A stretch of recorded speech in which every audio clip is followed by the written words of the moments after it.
সবার হৃদয়ে বিরাজমান প্রভু পরমাত্মাকে আমার প্রণাম।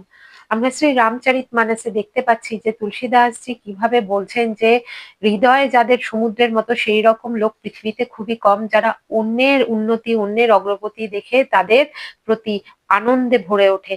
এটা কিন্তু একমাত্র ভক্তি মার্গ বা আধ্যাত্মিক মার্গে যারা যে ভক্তরা আছে, যাদের হৃদয় ভক্তিতে পরিপূর্ণ হয়ে গেছে, তারাই একমাত্র করতে পারে।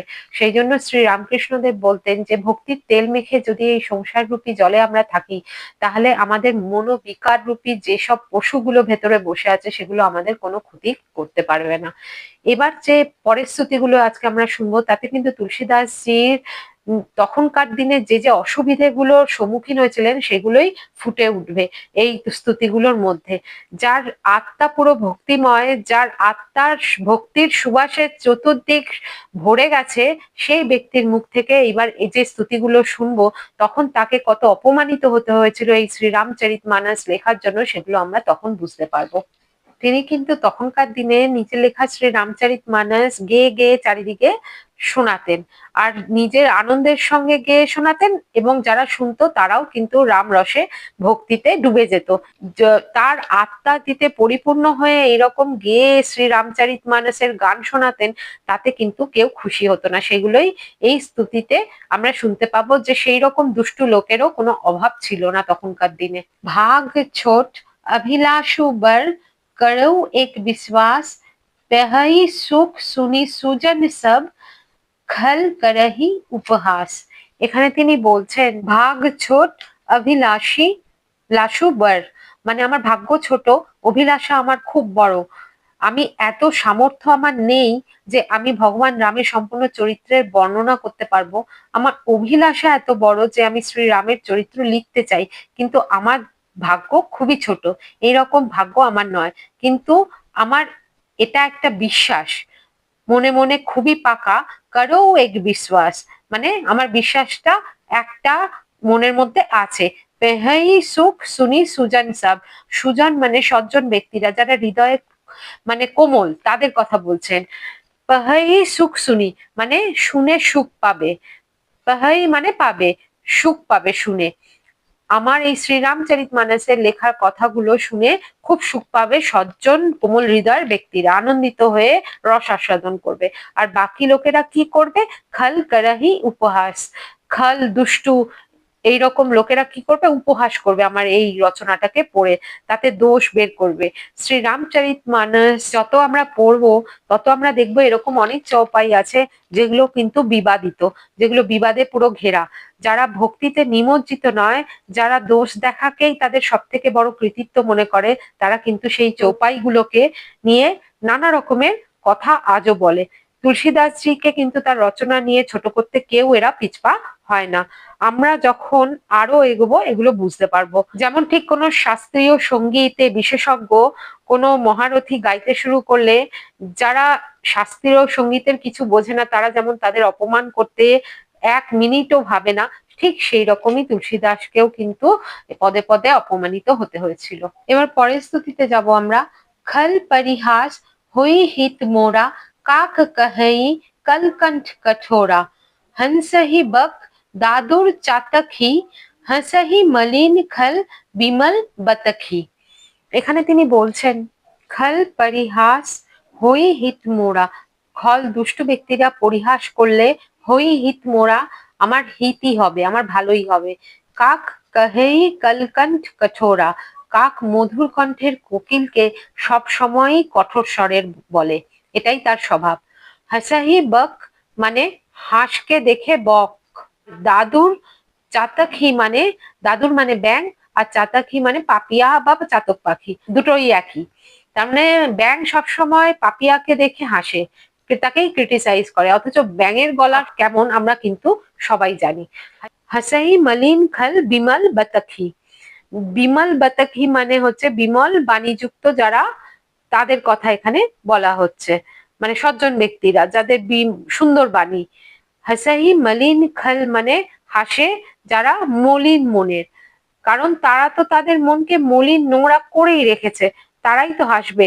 যারা সজ্জন ব্যক্তি তাদের বাণীর ওপর, তাদের ব্যবহারের ওপর। কারণ কি, তাদের একটাই কাজ দোষ বা অবগুণ সবসময় খুঁজে বের করা, আর এটাতেই তাদের সব থেকে বড় কৃতিত্ব আছে, এটা তারা সবসময় মনে করে। সদাই এটাই হয় যে সজ্জন ব্যক্তিদের কটু বাণী দ্বারা, কঠোর বাণী দ্বারা আঘাত করা হয় এই মলিন ব্যক্তিদের দ্বারা। কারণ তারা নিজেদের হৃদয় এত কঠিন করে ফেলেছে, তারা ঠিক ভুল এইসবের বিচার আর না করেই এই কাজগুলো করে। এইরকম তুলসীদাসজির সঙ্গেও কিন্তু তখন হচ্ছিল। তাকে যত রকম অপমান করছিলেন যারা তখনকার দিনে পণ্ডিত ছিলেন, কারণ একটাই, তিনি সাধারণ লোক যারা কম পড়াশোনা জানে তাদের জন্য শ্রীরামচরিতমানস রচনা করছিলেন। এবার পরের স্তুতিতে যাব।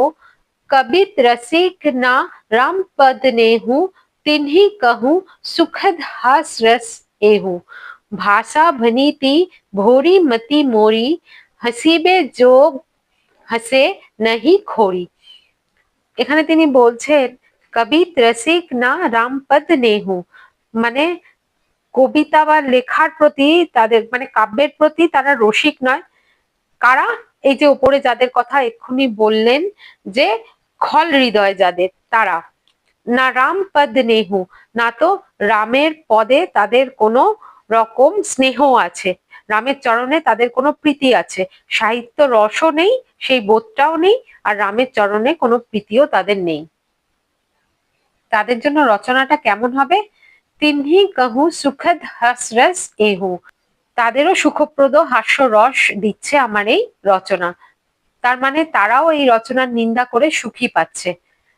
রামের চরণে তাদের না তো প্রীতি আছে, না কাব্যের প্রতি কোনো রস আছে, অথচ তারা এই রচনার নিন্দা করেও কিন্তু রস পাচ্ছে, সুখ পাচ্ছে। তুলসীদাসজি তো একজন ভক্ত, ভক্তের হৃদয় তার, সেই লোকগুলোকে দেখেও তার মনে কিন্তু এতটুকু কোনো দাগ কাটছে না যে তারা তাকে অপমানিত করছে। সে কিন্তু অনায়াসে বলতে পারছে যে তারা নিন্দা করেও কিন্তু সুখ পাচ্ছে, এবং সেটাতেই তার মানে তিনি আনন্দিত হচ্ছেন। তাই জন্যই তো তিনি তার লেখার মধ্যে এগুলো বলতে পারছেন। রামের চরণে কিন্তু প্রীতি থাকলে সে কিন্তু এই রচনার রস আস্বাদন করবে, কারণ তার তো মনোবিকার রূপী মলিনতা যা মনকে গ্রাস করে সেটা তো চলে গেছে। আর শ্রীরামচরিতমানসের রচনাই তো তাদের জন্য করা হয়েছিল যারা পড়াশোনা অল্প জানে, অথচ রাম সম্পর্কে জানতে চায়, তার রস আস্বাদন করতে চায়, রাম কথা শুনতে চায়। তাই জন্যেই তুলসীদাসজি এই দুষ্টু ব্যক্তিদের কোনো কথা হৃদয়ঙ্গম করছেন না, কারণ তার ভক্তিতে হৃদয় পরিপূর্ণ হয়ে আছে। এবার বলছেন ভাষা ভনীতি ভরি মতি মোরি।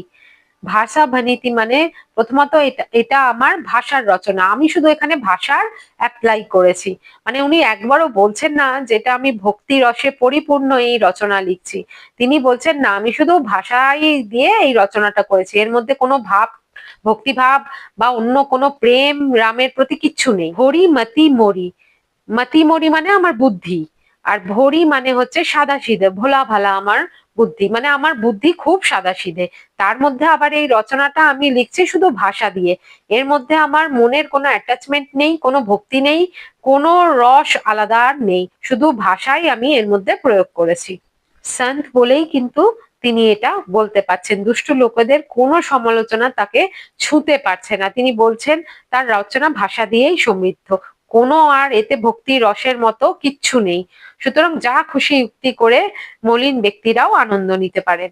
ভক্তি রসে আর রামের উপর ভরসা কতটা তার, যে তিনি এই কথাগুলো লিখতে পারছেন দুষ্টু ব্যক্তিদের সম্পর্কে। তার ভক্তি পরিপক্ক একদম, তাই জন্য তিনি বিচলিত হন না। রামের পথ থেকে দূর করতে সেই দুষ্টু ব্যক্তিরা কোনোভাবেই তাকে পারছেন না, আর তারা তার দোষ বের করে নিজেদের তৃপ্ত মনে করবে। এবার বলছেন হাসিবে জগ হাসে নেহি খোরি, হাসার যোগ্য আমার রচনা, তাই জগৎ হাসবে। নেহি খোরি মানে তাতে তাদের কোনো দোষ নেই। আমার রচনায় খামতি আছে, এই রচনা শুধু ভাষার দিক দিয়েই পরিপক্ক, সুতরাং এটা হাসার যোগ্য, তাই তাদের কোনো দোষ নেই, তারা হাসতেই পারে, এটা স্বাভাবিক। তিনি অত্যন্ত উদার মনে, ভক্তের এক চিত্ত যেখানে উপস্থিত তার মধ্যে, তাই জন্যই তিনি এই কথাগুলো বলতে পাচ্ছেন।